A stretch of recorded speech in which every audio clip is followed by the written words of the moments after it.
Jacksonville's current policy prohibits any tattoo on the head, face, or neck area. The family of murdered real estate agent Beverly Carter was in court yesterday as the man accused of killing her took the stand to testify. We drove around for nearly an hour and found no one violating the texting and driving law. Take a look right here. Underneath this bridge, you can see there is no dirt and no concrete left. More than 24 hours have passed since the manhunt began, leaving many people in the area on edge.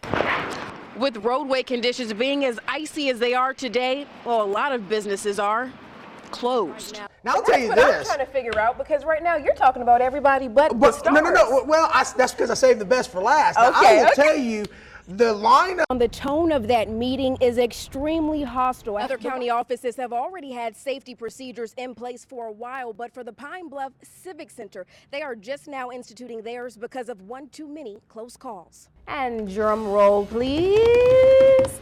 What was the most pirated TV show of 2015? I was not expecting that after a drum roll, but we'll give you a hint. The story we first brought you last July. People living in the Willow Beach neighborhood frustrated with the amount of time it takes first responders to reach them during emergencies. And Spotify has been hit with a class action lawsuit to the tune of $150 million. Although this area has long been cleaned up, this investigation is far from over.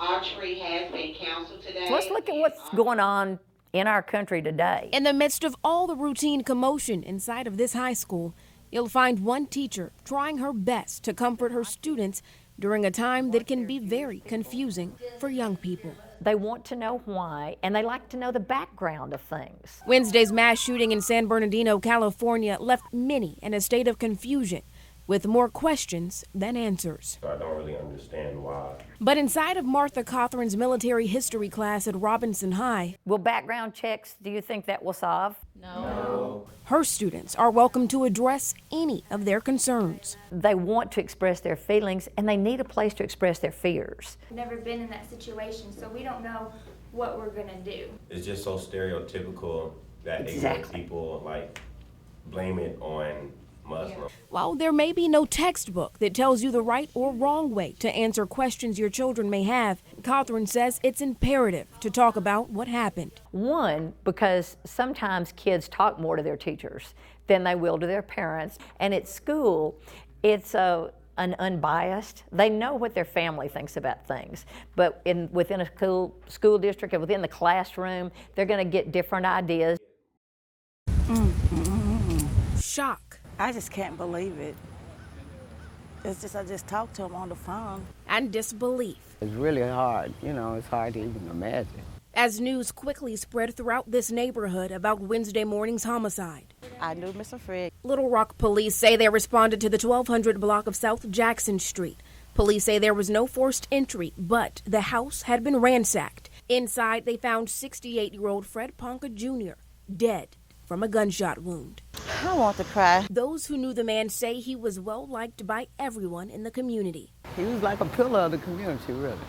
Anywhere he saw you, he would speak. You walk by to go to the store, he would speak with you. News of the 16th homicide of the year infuriates Reverend Benny Johnson with the Stop the Violence movement. I said it's out of control, and we just need some help, from the state. Johnson says he's asked to meet with the governor previously, but his request was not met. Welcome to the governor's office. Which is why he personally hand-delivered a letter to the governor's office on Wednesday requesting help. Delivered a letter to the governor, and I gave it to you. I called back, I hadn't heard from him about a week, and they said they never got the letter. Why are you taking my picture? Johnson was eventually told Governor Asa Hutchinson was not in the office at the time, but back on Jackson Street. Just his smile. His personality. Police continue combing through evidence. And to see this on Jackson is really heartbreaking. While the community grieves and remembers their neighbor as the friendly person they say he was. He's a very nice man. He will be missed. Specialist Lyle Reimer, Operation Iraqi Freedom. It never gets easier. For a mother, it keeps the room open. The pain of losing her child. But I think it'll always be open. because of what it is they were doing. Almost unbearable.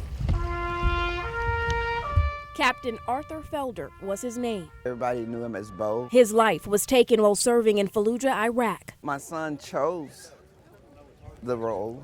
He chose to be in the military. Not an easy decision, but one Cheryl Felder Stewart could be proud of. I'm proud that he was commanding his squad. But it doesn't come without sorrow. And it hurts. Especially on days like this. Emotional.